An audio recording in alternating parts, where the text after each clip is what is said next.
Bíblias em Apocalipse, capítulo 21, em seus versos de 15 a 27. De 15 a 27. Eu vou fazer essa leitura e os irmãos acompanhem.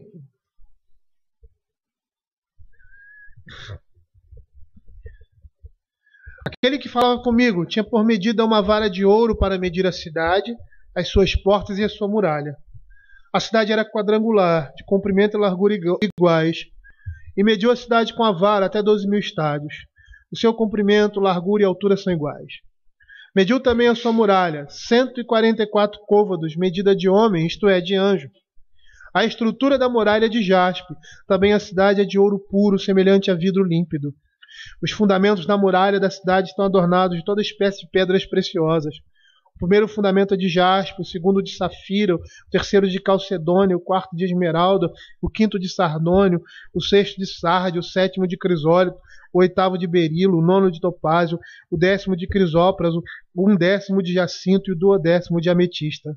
As 12 portas são 12 pérolas, e cada uma dessas portas de uma só pérola. A praça da cidade é de ouro puro, como vidro transparente.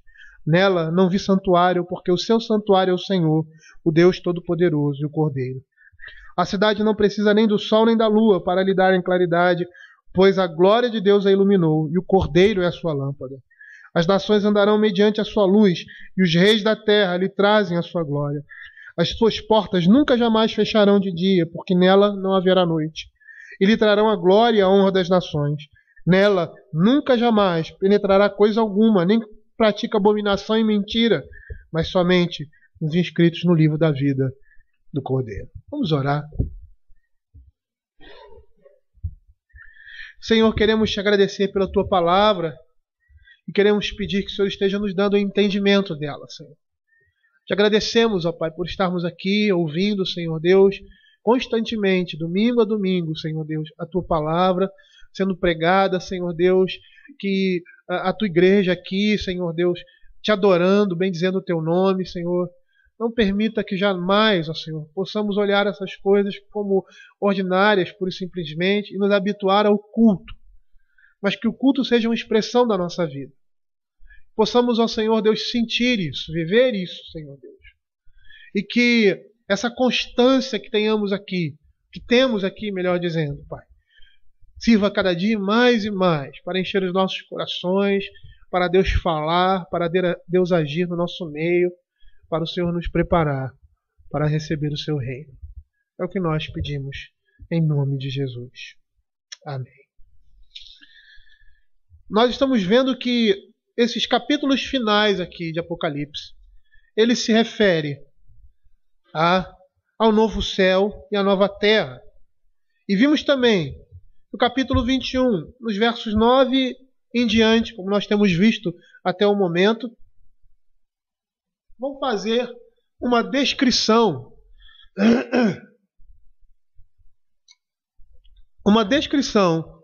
da cidade santa da Nova Jerusalém. Nós precisamos perceber que muitas das coisas que estão escritas aqui são alegóricas. Ou seja, são metáforas, são comparações, para que pudéssemos alcançar o que o texto bíblico, o que João viu através da sua visão. E às vezes fica difícil nós vermos o que é alegoria e o que não é, no meio de toda essa descrição, essa apresentação do livro de Apocalipse. E que o Senhor esteja nos dando sabedoria e discernimento para entendermos a sua palavra. É interessante porque antigamente eu lia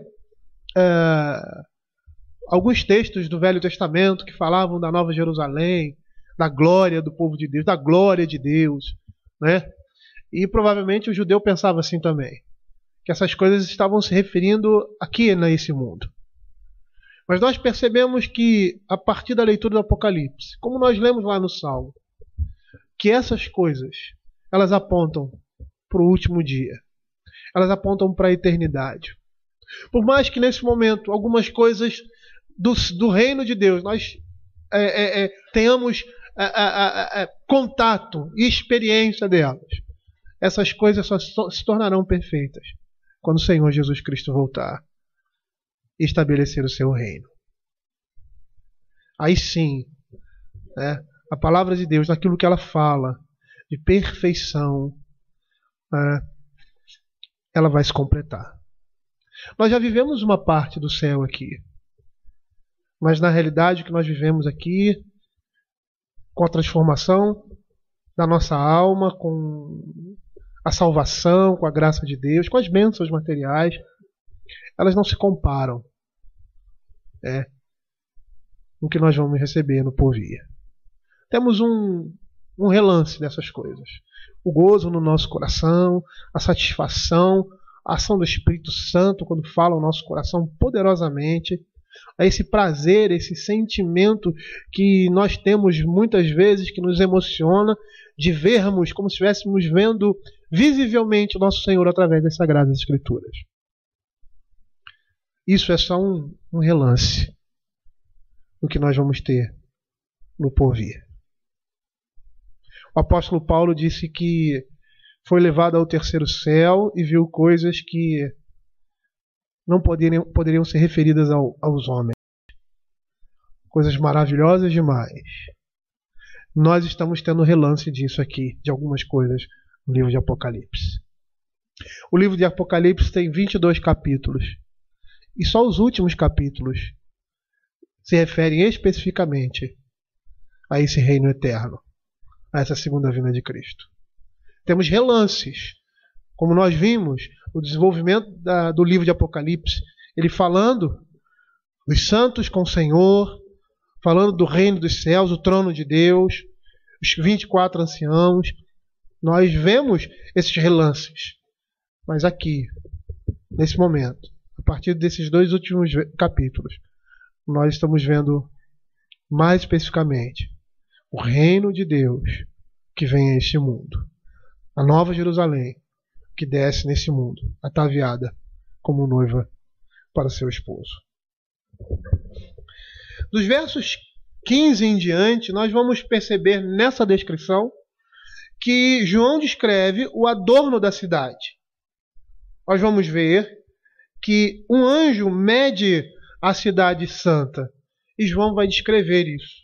Ele diz assim no verso 15: aquele que falava comigo tinha por uma medida uma vara de ouro para medir a cidade, as suas portas e a sua muralha.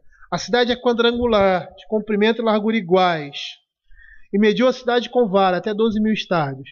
O seu comprimento e largura são iguais. Agora nós estamos vendo o anjo do Senhor revelando a João a extensão da cidade. Ele tem na mão uma vara, uma cana de ouro, uma vara para medir.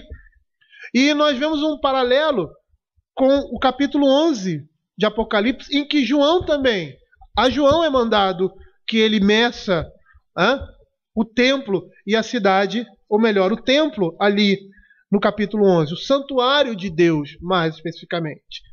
Lá no capítulo 11, verso 1 diz assim: foi-me dado um caniço semelhante a uma vara, e também me foi dito: dispõe-te e mede o santuário de Deus, o seu altar e os que nele adoram. Aqui há uma medição também, mas quem faz essa medição é o anjo do Senhor.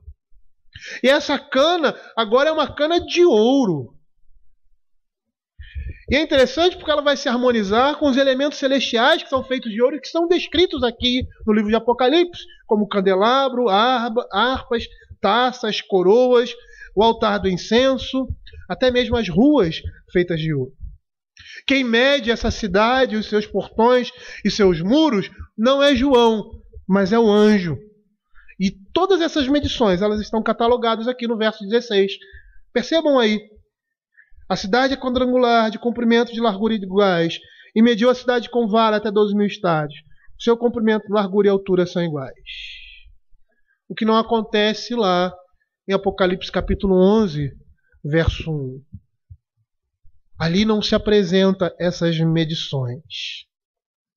Nós vemos também no Velho Testamento uma referência semelhante à medição da cidade, dos muros e portões em Ezequiel. E ali, creio eu, a expectativa do povo de Deus, após a destruição, ou no meio da destruição ali da cidade de Jerusalém, era na reconstrução dessa cidade e do seu templo. Se nós abrirmos lá Ezequiel, abram aí Ezequiel capítulo 40. Ezequiel, capítulo 40, verso de 5 a 15. E nós vamos perceber que nós temos um paralelo dessa medição da cidade santa ali, a visão do templo, com algumas diferenças. O verso 5 diz assim: vi um muro exterior que rodeava toda a casa, e na mão do homem uma cana de medir de 6 côvados, cada um dos quais media 1 côvado e 4 dedos. Ele mediu a largura do edifício, uma cana, e a altura uma cana. Então veio a porta que olhava para o oriente e subiu pelos seus degraus. Mediu o limiar da porta, uma cana de largura, e outro limiar, uma cana de largura. No capítulo 45, verso 1 e 2, nós vemos também isso. Ele diz assim: quando depois repartires a terra por sortes em herança, fareis uma oferta ao Senhor, uma porção da santa terra. O comprimento dessa porção será de 25.000 côvados, e a largura de 10.000. Ela será santa em toda a sua extensão. Será o santuário de 500 côvados, com mais 500 em quadrado, e terá em redor uma área aberta de 50 côvados. Apesar das medições não serem semelhantes, o que nós estamos vendo aqui é Ezequiel dando a planta do templo e medindo esse templo. E essas medições, elas estão ligadas à medição que João está fazendo aqui, porque ela está apontando para o templo de Deus. Ou seja, é uma referência, indireta às vezes,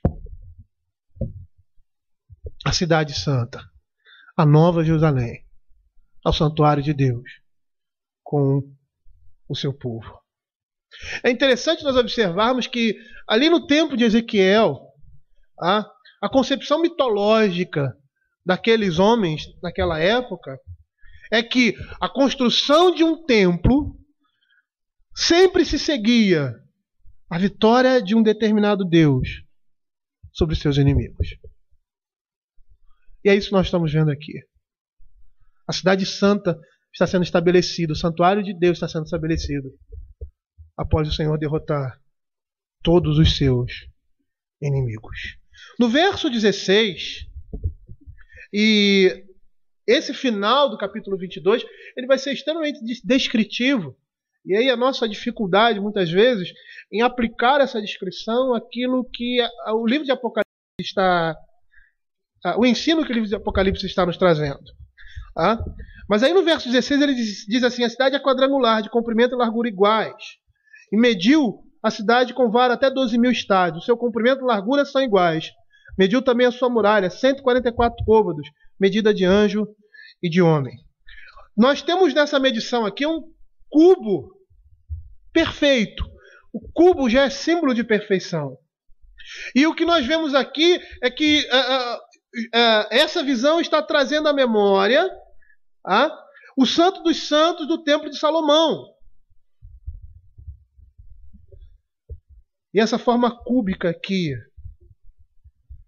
é símbolo de perfeição. Nós vemos uma grande diferença entre o Santo dos Santos do Templo de Salomão, onde Deus habitava entre o seu povo, no meio do seu povo, numa terra pecaminosa, e a cidade santa. Há uma diferença abissal aí. O próprio tamanho, as proporções da cidade é deveras excessivo. Como eu falei na última vez, 12.000 estádios é cerca de 2.300 quilômetros. A cidade, a Nova Jerusalém, é medida dessa forma.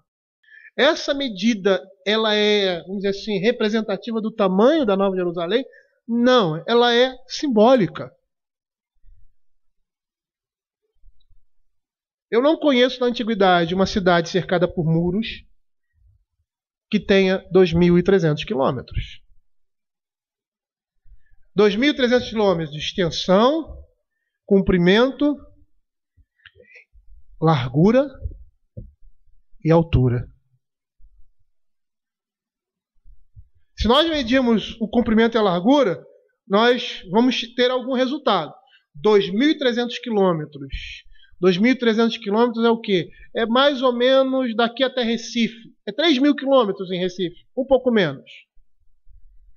É uma cidade dessa extensão, cercada por muros, também da mesma medida. O comprimento e a largura nós podemos, visualizar. Agora, medir a altura é complicado. Esse é o tamanho da cidade. Ou seja, o texto da Escritura aqui está dizendo que essa cidade não tem proporções. Ela é desproporcional. Ela é imensa. Ela é gigantesca. Ela vai cobrir todo esse mundo. Toda a criação. Toda a terra. Nós não podemos, como eu falei, tomar essas medidas como literais. Mas essas medidas, elas sugerem uma descrição simétrica e perfeita da Nova Jerusalém dos céus. No verso 17, ele diz assim: mediu também a sua muralha com 144 côvados, medida de homem, isto é, de anjo. O que nós devemos observar nessa medida desse muro, que tem a mesma extensão, o mesmo comprimento da cidade, mas que a sua largura, a sua espessura, a espessura do muro é de 144 côvados, ou seja, 65 metros. E a perspectiva aqui não é a largura em si, mas o número 12 como múltiplo. Temos aqui também uma figura simbólica. E é um múltiplo das 12 tribos de Israel representadas nos portões e dos 12 apóstolos representados nos fundamentos da cidade.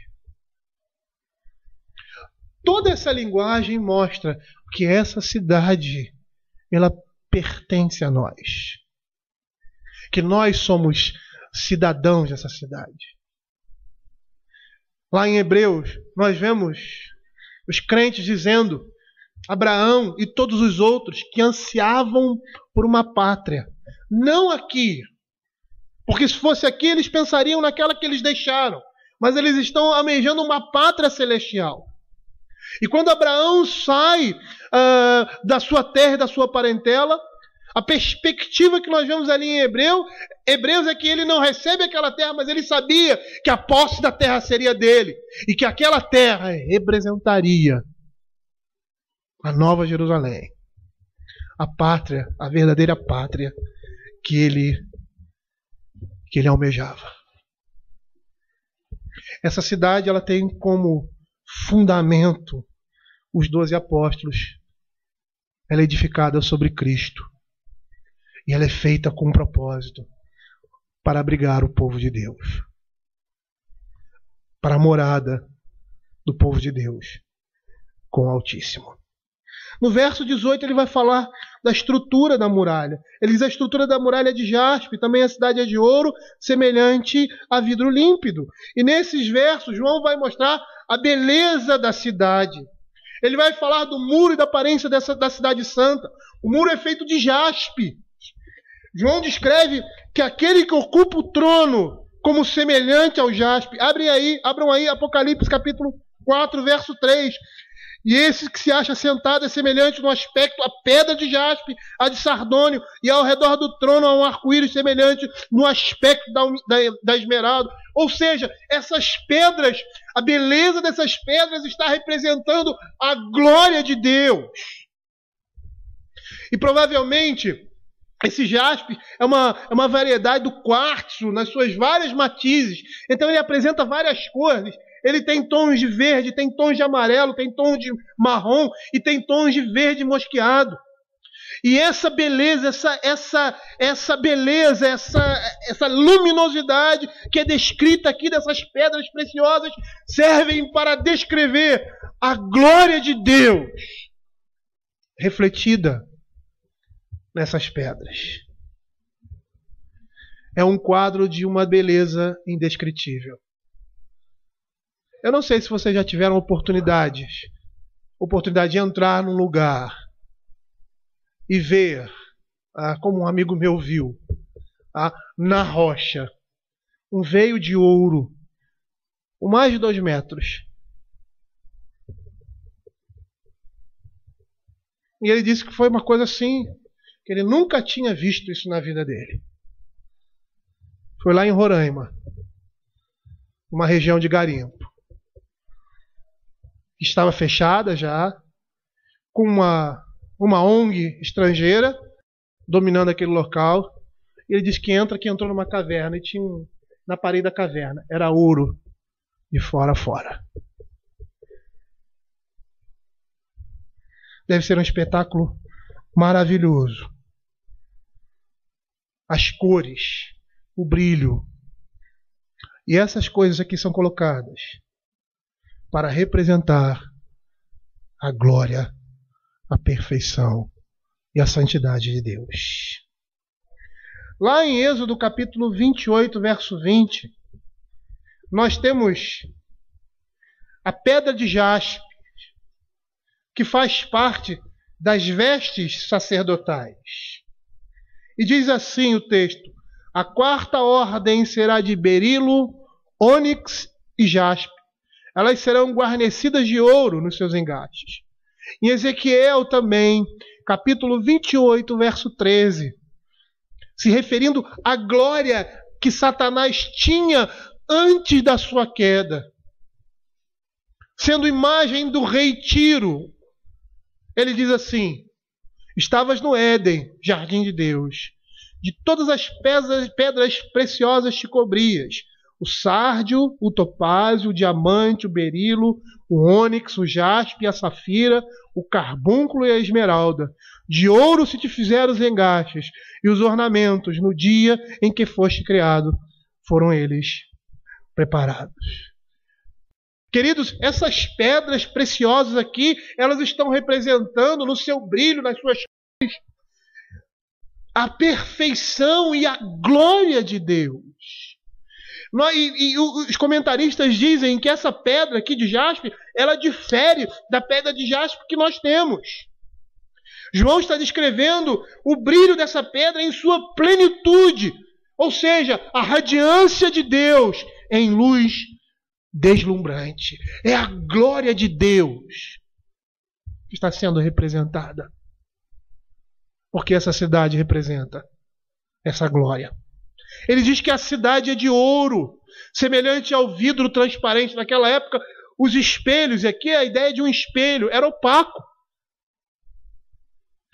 Mas o que ele está querendo dizer aqui é que nós temos uma comparação com o esplendor cintilante desse metal. Ou seja, a rua é de ouro como se fosse um espelho que reluz. E o ouro significa perfeição do céu. A ideia aqui dessa imagem está na perfeição, na nitidez, na clareza do vidro em sua forma pura. E essas pedras preciosas, no caso aqui o ouro, representava isso. Do verso 19 ao verso 21, ele vai falar sobre os fundamentos da muralha. Os fundamentos da muralha estão adornados de toda espécie de pedras preciosas. E a ênfase aqui é posta no número 12, relativo às pedras da fundação, como as pedras preciosas, as quais, mais uma vez, vão nos lembrar do peitoral que o sumo sacerdote usava quando entrava nos Santos dos Santos. Porque quem o sacerdote representava? Aqui ele estava representando ali com aquela roupa, santidade ao Senhor. E aquela roupa toda e todos aqueles ornamentos, aquele luxo das pedras constituídas ali naquele peitoral, cada pedra representando o quê? Uma tribo de Israel, o povo de Deus, representava Cristo, que leva sobre si o pecado do seu povo. E cada uma das 12 pedras tinha os nomes das tribos de Israel, para que quando o sacerdote entrasse e fizesse a expiação, aquela expiação representava a expiação que Cristo fazia em relação ao seu povo, ao povo de Deus. Nós vamos perceber que a lista que João usa aqui, ela é um pouco diferente, mas percebemos claramente a conexão do peitoral que o sumo sacerdote levava com as pedras da fundação da cidade, como nós estamos vendo aqui. Abram aí Isaías capítulo 54, versos 5 e 7, 11 e 12. Olha o que diz: porque o teu Criador é o teu marido. E aí nós vemos a palavra de Deus dizendo que a igreja é noiva, sendo ataviada para o seu esposo. O Senhor dos Exércitos é o seu nome. E o Santo de Israel é o teu Redentor. Ele é chamado Deus de toda a terra, porque o Senhor te chamou como uma mulher desamparada e de espírito abatido, como uma mulher da mocidade, que fora repudiada. Diz o teu Deus: por breve momento deixei, mas com grandes misericórdias torno a acolher-te. Verso 11 e 12. Ó tu, filha arrojada, com a trombeta e desconsolada, eis que eu assentarei as tuas pedras com argamassa colorida e te fundarei com sobre safiras. Farei os teus baluartes de rubis, as tuas portas de carbúnculos e toda a tua muralha de pedras preciosas. A linguagem que João se utiliza aqui na formação dessa cidade é a mesma linguagem usada por Isaías, pelo profeta Isaías. O simbolismo da esposa e da cidade em termos de povo de Deus e da nova Jerusalém. E essas pedras preciosas, elas são radiantes, elas irradiam uma multiplicidade de cores, de matizes, que representa a nova Jerusalém. E nós podemos presumir que essas cores, elas são indescritíveis da perspectiva terrena. João está vendo algo que a linguagem humana não pode alcançar. Ele está vendo a glória de Deus na fundação da nova Jerusalém. No verso 21 ele diz assim: as 12 portas são 12 pérolas, e cada uma dessas portas de uma só pérola. A praça da cidade é de ouro puro, como vidro transparente. Mais uma vez aqui ele falando sobre as portas da cidade. As portas são pérolas. Portas de que cidade? Da cidade de Deus. Qual é a distância, a altura dessa cidade? 2.300 quilômetros. As portas tinham 2.300 quilômetros. E era formada de pérolas. Você já viu uma pérola? É uma pedrinha desse tamanho. Aquela porta representava uma única pérola. Toda vez que eu vejo esse texto, eu me lembro da parábola da pérola de grande valor. Uma pérola que um homem encontra num campo e compra o campo para poder ter aquela pérola. E aquela pérola ali representava a palavra de Deus, o reino de Deus, que estava sendo dado aos homens. E aqui no verso 21, mais uma vez temos menção aos portões da cidade. Mais uma vez temos menção ao portão ser da beleza ou da sua constituição de uma pérola, que é símbolo de beleza inimaginável e riquezas inacessíveis. A rua da cidade principal, diz aqui no verso 21, a praça da cidade, a ideia de uma rua principal é feita de ouro, simbolizando a perfeição celestial. E João, mais uma vez aqui, está comparando com um vidro transparente.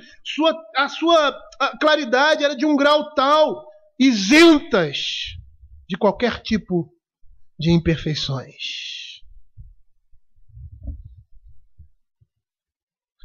Enquanto somente o sacerdote entrava no Santo dos Santos, e o piso ali do Santo dos Santos, ele era coberto de ouro. E o sacerdote, com toda a sua vestimenta, tinha como slogan: santidade ao Senhor. E só ele entrava, porque era separado, santificado para isso. Agora, a Nova Jerusalém, não é o sumo sacerdote que anda num piso de ouro. São todos os habitantes da Nova Jerusalém, porque eles são sem defeitos. Lá em 1 Reis, capítulo 6, verso 30, ele fala sobre isso. Também cobriu de ouro o soalho, tanto no mais interior da casa, quanto no seu exterior. E somente o sacerdote, o sumo sacerdote, podia entrar ali. Na Nova Jerusalém, todos os santos pisam em ruas de ouro, porque eles são perfeitos. Eles são santos. Eles foram transformados. Seus corpos foram transformados. Suas almas foram restauradas. Foram tornadas perfeitas, melhor dizendo. Sem pecado. Seu corpo agora, sua alma agora recebe um corpo incorruptível, onde o pecado não mais habita, e eles, como os sumos sacerdotes no Velho Testamento, que entravam no Santo dos Santos, e ali era um lugar santo, quem pisasse ali morreria, se não fosse o sumo sacerdote, se não fosse preparado para aquilo, se não passasse por todo aquele processo de santificação. Agora os crentes pisam nessas ruas de ouro. Todos nós. Num sacerdócio universal. Reinando com Cristo na Nova Jerusalém. E aí no verso 22 ela diz assim: nela não vi santuário, porque o seu santuário é o Senhor, o Deus Todo-Poderoso e o Cordeiro. A cidade não precisa nem de sol, a lua para lhe darem claridade, pois a glória de Deus a iluminou e o Cordeiro é a sua lâmpada. Por todo o livro de Apocalipse nós vemos João mencionando a presença de um templo celestial, descrevendo o templo como um lugar em que Deus habita. Agora, a cidade santa se transforma nesse templo. O Santo dos Santos, que era constituído de forma cúbica, agora é a cidade descrita dessa forma cúbica. É uma cidade perfeita. Por quê? Porque Deus habita ali em perfeição com o seu povo. O seu povo está ali diante do Senhor todo o tempo, santificado, aperfeiçoado. E aquele lugar se enche da presença de Deus. E os crentes ali nunca, jamais vão se afastar da sua presença. Porque Deus nunca mais se afasta do seu povo. Eu me lembro de alguns textos significativos no Novo Testamento que falam sobre a presença de Deus. Tem até um cântico no nosso cenário que fala sobre a majestosa presença de Deus no meio do seu povo. E eu vejo pessoas que gozaram dessa presença de forma tão especial. E duas coisas me chamam a atenção no texto bíblico a respeito disso. A primeira, os discípulos em Emaús, quando eles diziam assim: não nos ardia o coração enquanto ele falava? Enquanto o Senhor Jesus estava ali andando com aqueles homens e pregando a sua palavra, aqueles homens estavam sentindo algo no seu coração indescritível. Algo que eles não conseguiram explicar. E é algo que todos nós sentimos quando sentimos Deus tocando no nosso coração, falando profundamente ao nosso coração, quando a palavra está sendo pregada, quando estamos cantando e louvando ao Senhor, e principalmente quando a palavra de Deus está direcionando o nosso coração. Quem não já sentiu isso? Todos nós aqui, sem distinção, já sentimos isso. É lógico que a nossa fé, ela não se manifesta, ou ela não se resume naquilo que nós vemos, mas na palavra de Deus. Mas quantas vezes não sentimos a mão amorosa, consoladora, o aconchego o Espírito Santo no nosso coração? Era isso que aqueles homens estavam sentindo ali. Quando Marta estava as duas irmãs ali, uma sentada aos pés do Senhor e a outra preocupada com as coisas da casa. Maria ali diante do Senhor. E o Senhor Jesus diz para Marta, ela escolheu a melhor parte. Quando aquela mulher ali, prostituta, segundo a Escritura, chorava aos pés de Jesus e enxugava os seus pés das suas lágrimas com os seus cabelos. E aquela mulher ali, próxima ao Senhor, chorando, de forma a se derramar completamente diante do Senhor Jesus, por causa dos seus pecados. O que era aquilo? Senão a ação do Espírito Santo, entender que estava na presença do Deus Todo-Poderoso, aquele que tinha perdoado os seus pecados, e aquele homem fariseu ali que o convidara para almoçar em sua casa, para cear com ele, não teve o mesmo sentimento. E o Senhor Jesus diz, a quem se ama mais? A quem mais se perdoa? Aquela mulher sentiu os seus pecados e sentiu a ação do Espírito Santo, o toque amoroso de Deus no seu coração, ao ponto de não conseguir se segurar e chorar por estar na presença do Deus Todo-Poderoso. Queridos, esse sentimento que nós temos, às vezes, por vezes, nas nossas vidas, é um sentimento que não vai sair do nosso coração quando estivermos na Nova Jerusalém. Os crentes nunca mais se afastarão de Deus. Eles terão acesso imediato e direto a Cristo. O papel mediatório de Cristo como cordeiro está chegando ao fim, porque a partir de agora ele vai agir na qualidade de um noivo, numa relação marital com o seu povo, como nós vemos lá em Apocalipse capítulo 19, verso 7. Alegremos-nos, exultemos e demos-lhes a glória, porque são chegadas as bodas do cordeiro, cuja esposa si mesmo se ataviou, pois lhe foi dado vestir de linho finíssimo, resplandecente e puro. O profeta Ezequiel, ele dedicou 7 capítulos ao novo templo. Um deles foi o que nós lemos aí, capítulo 40. Ele dedicou 7 capítulos ao novo templo, aos sacerdotes, aos serviços religiosos. Mas a conclusão do templo nunca preencheu o ideal.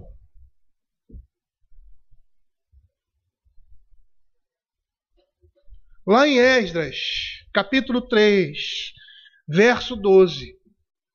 Os homens piedosos se lembravam da beleza daquele templo anterior, do templo de Salomão, e pranteavam à vista do segundo templo. E diz assim a palavra do Senhor: porém, muitos dos sacerdotes e levitas e cabeças da família, já idosos, que viram a primeira casa, choraram em alta voz, quando à sua vista foram lançados os alicerces dessa casa. Muitos, no entanto, levantaram as vozes com gritos de alegria. E por quê? Por causa da glória que existia do templo de Salomão. Por causa da suntuosidade, da riqueza. Porque o templo de Salomão representava a glória de Deus. Mas quando Deus e seu povo estiverem juntos para sempre, o cumprimento ideal do templo será manifestado. Ele será refletido na promessa de Deus viver no meio do seu povo para todo sempre. Quando Deus e o seu povo estiverem juntos, então essas profecias do Velho Testamento concernentes ao templo ideal se cumprirão plenamente em Cristo. Porque a presença de Deus e de Cristo vai servir como seu templo, o qual eles habitarão com o Senhor, seu povo, na Nova Jerusalém. É por isso que a cidade, no verso 23, não precisa de sol, nem de lua para lhe darem claridade, porque a glória de Deus vai encher de luz a terra.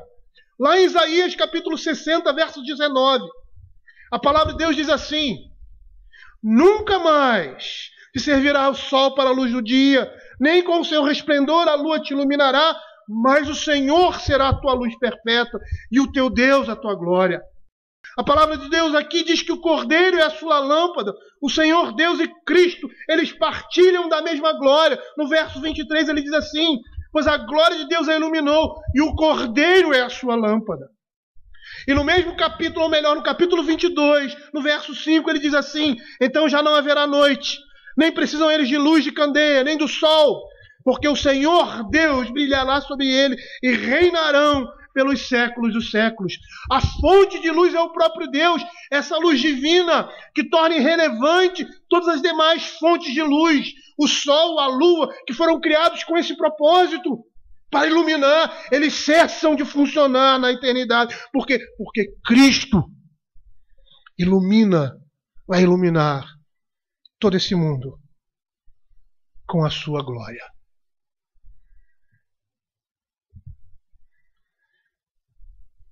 Por isso, no verso 24, a palavra de Deus diz assim: as nações andarão mediante a sua luz, e os reis da terra lhe trazem a sua glória. Até esse momento aqui, todas as vezes que o livro de Apocalipse se referia às nações e aos reis da terra, eles estavam se referindo aos inimigos de Deus. Mas agora não, ele está se referindo ao povo de Deus. São os reis da terra que vão trazer a sua glória. Essas nações que trazem a glória diante do Senhor vão glorificar, vão adorar o Senhor. E os reis mencionados são os habitantes da Nova Jerusalém. São o povo redimido pelo Cordeiro. Esses reis e essas nações são membros da família de Deus, que de forma jubilosa eles trazem suas dádivas sacrificiais de louvor e adoração ao Senhor, que é o fruto de lábios que professa o nome do Senhor. A palavra de Deus diz que as nações vão andar na luz do Senhor. A Bíblia diz que a terra se encherá do conhecimento de Deus. Que todos conhecerão o Senhor. Que não haverá mais pecado. Por quê? Porque ele está se referindo a essa nova Jerusalém. Ele está se referindo a esse momento da história em que o Senhor Jesus Cristo vem e consuma todas as coisas, e nós, como seu povo, iremos viver eternamente com Ele nessa cidade santa. As nações a partir daí vão andar na luz do Senhor. Não haverá mais pecado. Não haverá mais desejo maligno. Não haverá mais tentação. Nem fora, nem dentro de nós. As nações vão andar na luz do Senhor, que vai iluminar toda a cidade. Eles vão viver debaixo dessa luz.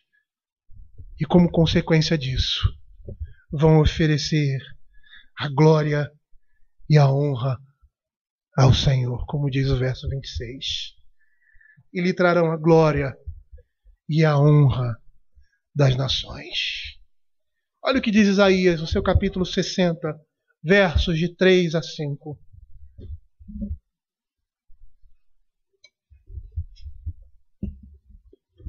Diz assim: as nações se encaminham para a tua luz, e os reis para o resplendor que te nasceu.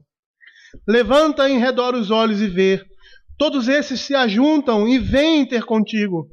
Teus filhos chegam de longe, e tuas filhas são trazidas nos braços.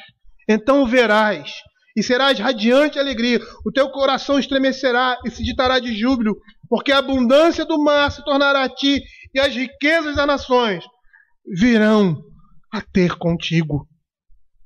O que nós estamos vendo aqui? Nós estamos vendo aqui na Nova Jerusalém os povos subindo para adorar ao Senhor. Esses povos indo em direção ao Senhor. E nós temos um representativo desse no Velho Testamento, quando o povo de Deus saía dos seus lugares e iam adorar em Jerusalém. E aqui a imagem é semelhante, o povo se reunindo como povo de Deus para adorar diante do Cordeiro, na presença do Todo-Poderoso. E na realidade essa imagem é uma imagem que mostra a própria cidade, os próprios habitantes da cidade que estarão eternamente na presença de Deus e irão gozar eternamente a presença consoladora, amorosa e confortadora de Deus em suas vidas. No verso 25, ele diz que as portas nunca jamais se fecharão de dia, porque nela não haverá noite.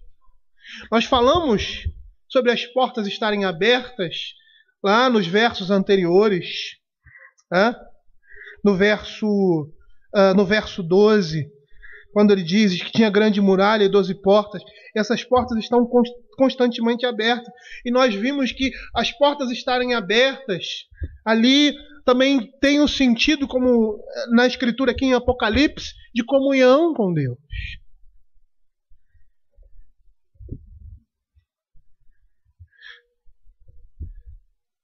Mas ela não tem só esse sentido de comunhão com Deus, mas ela tem também o sentido de segurança. Por quê?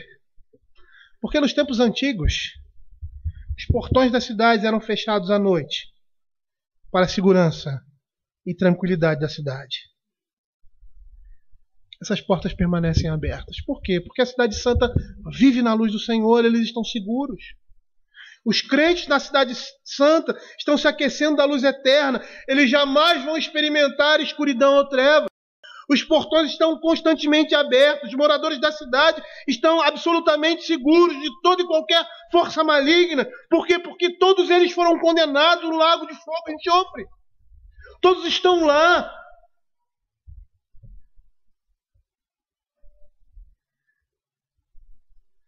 As nações e os reis da terra, que são o povo de Deus, coletivamente se dobram em adoração, reconhecendo Jesus como Senhor dos senhores e Rei dos reis. São os reis da terra, os reis de Tarse, de terras distantes, de Sebá, de Sabá, trazendo tributos a Deus, glorificando e honrando o seu nome e curvando-se diante dele, servindo ao Senhor. Abram o Salmo 72, versos 10 e 11. Olha o que a palavra de Deus diz.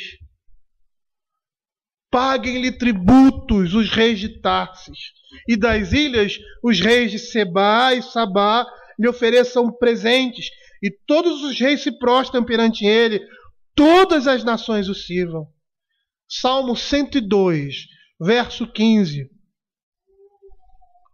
Todas as nações temerão o nome do Senhor, e todos os reis da terra a sua glória, porque o Senhor edificou a Sião, apareceu na sua glória, ficará isso registrado para a geração futura, e um povo que há de ser criado louvará ao Senhor. As nações andarão mediante a sua luz, e os reis da terra lhe trazem a sua glória.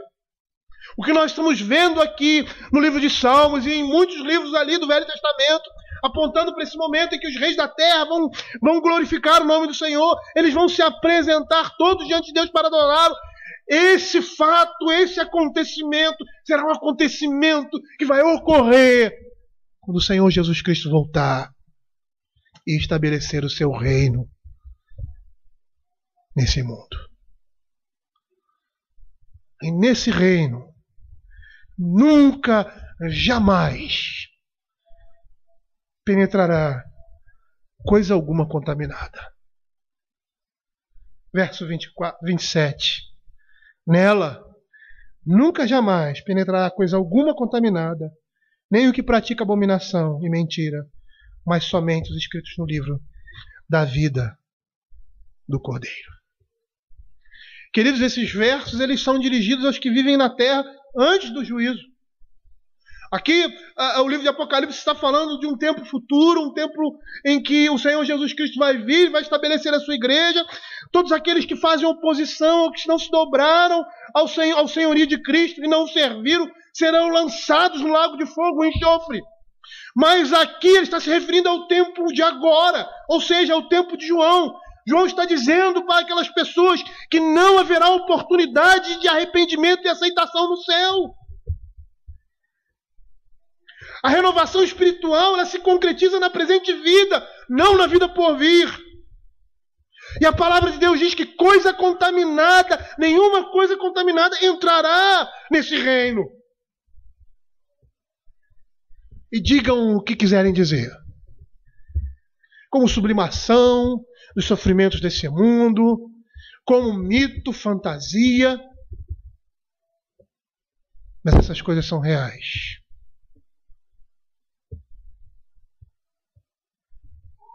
E nós já temos provado dessas coisas. A nossa geração, a humanidade, já provou da realidade da palavra de Deus na pessoa de Cristo. Eu poderia citar vários fatos históricos. Eu não me sustento na história para crer na palavra de Deus. Mas a história confirma tudo aquilo que a palavra de Deus está dizendo. O apóstolo Paulo vai dizer que se Cristo não ressuscitou, é vã a nossa fé. E que aqueles que morreram em Cristo estão perdidos. Mas ele diz que a ressurreição é uma verdade, é uma evidência. E a ressurreição de Cristo é a certeza de tudo aquilo que tem sido profetizado e falado aqui no livro de Apocalipse. Se lembram no início, quando João começa a chorar e tudo aquilo ali é uma forma, vamos dizer assim, alegórica de mostrar que Cristo estabeleceu a plenitude dos tempos, que a morte de Cristo e a morte do Cordeiro foi o início do fim de todas as coisas.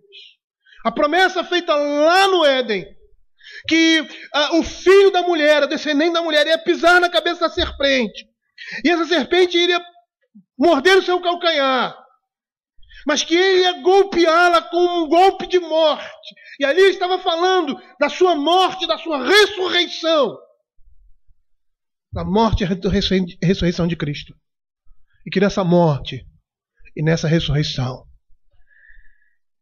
todas essas coisas nos são preparadas e nos aguardam. Como Jesus disse para um de seus discípulos, eu acho que Filipe, ele disse que estava indo para preparar morada. O Senhor está nos aguardando.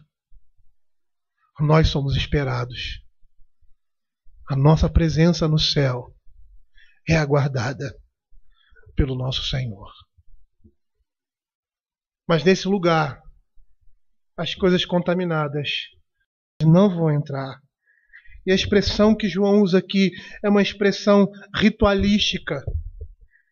Porque as normas e regulações do Velho Testamento proibiam a qualquer pessoa que fosse física ou espiritualmente imunda de ter acesso aos atos do templo. Então, os coxos, os leprosos, os espiritualmente imundos não podiam adentrar no templo ali no Velho Testamento. No Novo Testamento, o paradigma continua, mas a aplicação muda. Qualquer que se recusasse a aceitar a Cristo como Senhor era barrado de receber o batismo e participar da comunhão dos santos. E qualquer membro que se recuse a se arrepender, ele tem de enfrentar a disciplina. João, mais uma vez, aqui ele tem em mente o texto de Isaías 52, verso 1. Que diz assim: Ó Jerusalém, cidade santa, porque não mais entrará em ti nem circunciso, nem imundo. Essas palavras, queridos, elas se referem à Nova Jerusalém. Porque uma pessoa que pratica as coisas detestáveis, ela tem como companheiros feiticeiros, os fornicadores, os assassinos, os idólatras e todos aqueles que amam e praticam a mentira. Olha o que diz Apocalipse capítulo 22, verso 15. Fora dessa cidade ficam os cães, os feiticeiros, os impuros, os assassinos. E assassinos aqui, queridos, segundo o texto, são aqueles que mataram os profetas. São aqueles que mataram os crentes por causa do Evangelho. Os idólatras e todo aquele que ama e pratica mentira. Apocalipse capítulo 21, verso 8. Quando, porém, aos covardes, aos incrédulos, aos abomináveis, aos assassinos, aos impuros, aos feiticeiros, aos idólatras e a todos os mentirosos, a parte que lhes cabe será no lago que arde com fogo e enxofre, a saber, a segunda morte. Aqueles que são registrados no livro do Cordeiro são livres para entrar na cidade santa. Eles possuem a vida eterna, pertencem ao seu fiel Salvador Jesus Cristo, o Cordeiro que os comprou com seu sangue e jamais apagará os seus nomes do livro da vida.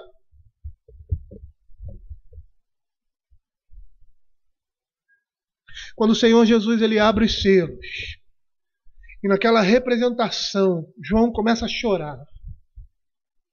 Porque ele olha no céu e não vê nenhum homem, nenhuma coisa ou nenhum ser digno de abrir o livro e desatar os selos. E aí ele vê o Cordeiro como tendo sido morto. E ele abre o livro, desata os selos. Essa representação, essa imagem, essa alegoria que João apresenta. Ele diz assim: aquele que venceu a morte,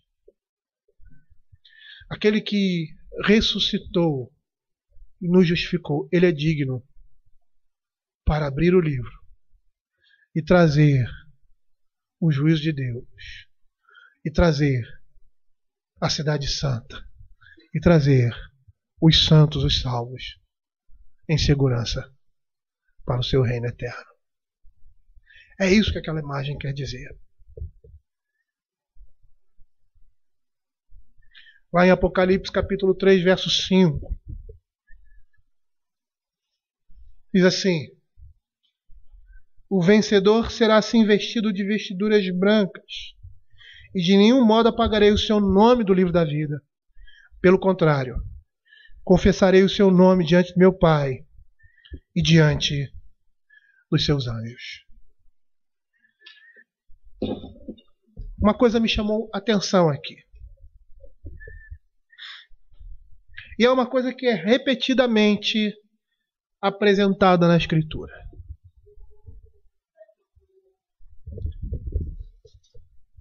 Apocalipse 21, 8.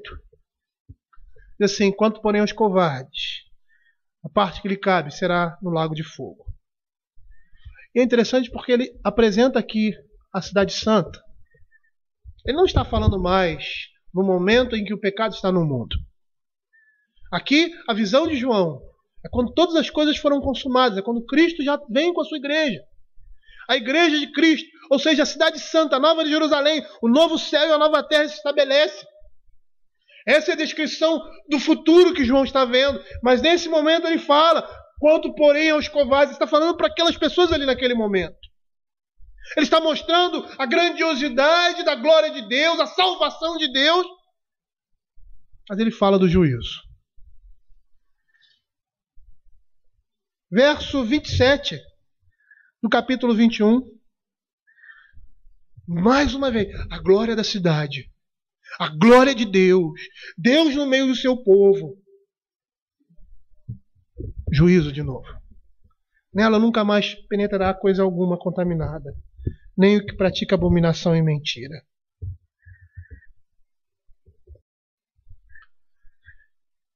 Apocalipse capítulo 22, verso 15. Fora ficam os cães, os feiticeiros, os impuros, os assassinos, os idólatras, todo aquele que ama e pratica mentira. Por que repetir aqui esse contexto?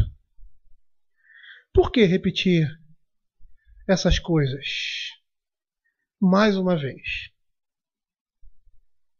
Porque por mais que João esteja se referindo ao futuro, a consumação de todas as coisas, ele está falando para homens da sua época. Homens que estão vivendo nesse mundo e que ainda não alcançaram o reino eterno. Mas por que repetir, enfatizar? Sabe por quê, queridos? Porque é a graça de Deus que está sendo oferecida aqui. O Senhor está lembrando constantemente a sorte daqueles que se afastam do Senhor, que não vivem uma vida de conformidade com a sua palavra, que não se arrependem dos seus pecados, mas que desprezam completamente Deus e o seu reino futuro, que desprezam a palavra de Deus desse mundo. Ele mais uma vez está chamando a atenção, não somente da igreja, mas em especial aqueles que não querem se arrepender, aqueles que acham que essas coisas religiosas são coisas de mulher, que essas coisas religiosas são coisas de segundo plano, que essas coisas religiosas não têm inferência e aplicação nenhuma nesse mundo e nessa vida.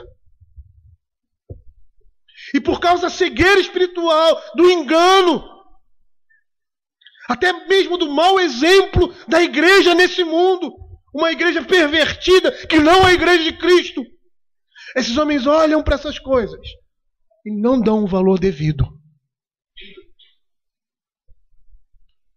Mas enquanto o Senhor Jesus Cristo não voltar, o seu juízo será sempre acompanhado da sua misericórdia, da chamada ao arrependimento.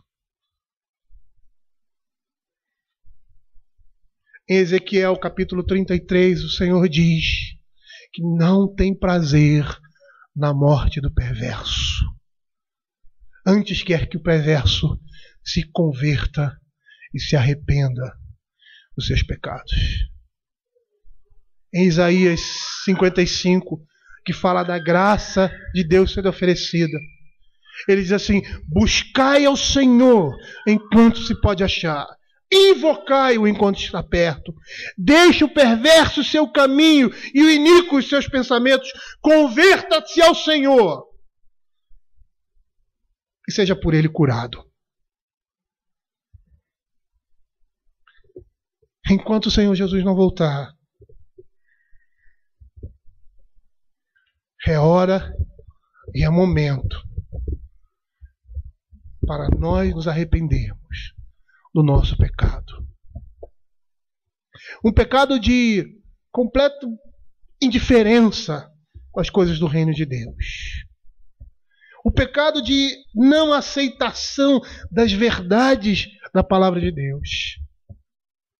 O pecado de achar que não temos necessidade de servir a um Deus e viver uma vida nesse mundo de combate e fuga do pecado, dos nossos desejos pecaminosos, que podemos viver a nossa vida nesse mundo sem nenhuma responsabilidade com o porvir. E aí, esses textos chamam a nossa atenção, porque de fora ficam aqueles que se deleitaram com Babilônia, ou seja, aqueles que se deleitaram nesse mundo e se esqueceram do Senhor.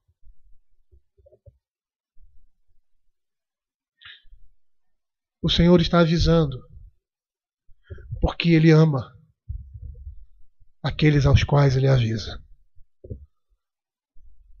O Senhor está avisando, porque não quer que nenhum dos seus se perca, porque não quer que o perverso, que o ímpio se perca, mas que se converta e seja por ele curado. A nossa expectativa é essa, queridos. A expectativa de nós crentes é que vai chegar um dia em que eu não vou ter mais que lutar desesperadamente contra o meu pecado. Eu não terei mais que derramar lágrimas. Eu não terei mais que chorar. Eu não terei mais que sentir dor na alma.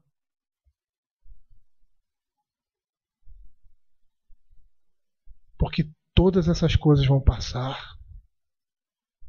E nós iremos viver em perfeita harmonia e santidade com o nosso Deus. Maranata, ora vem, Senhor Jesus. Vamos orar.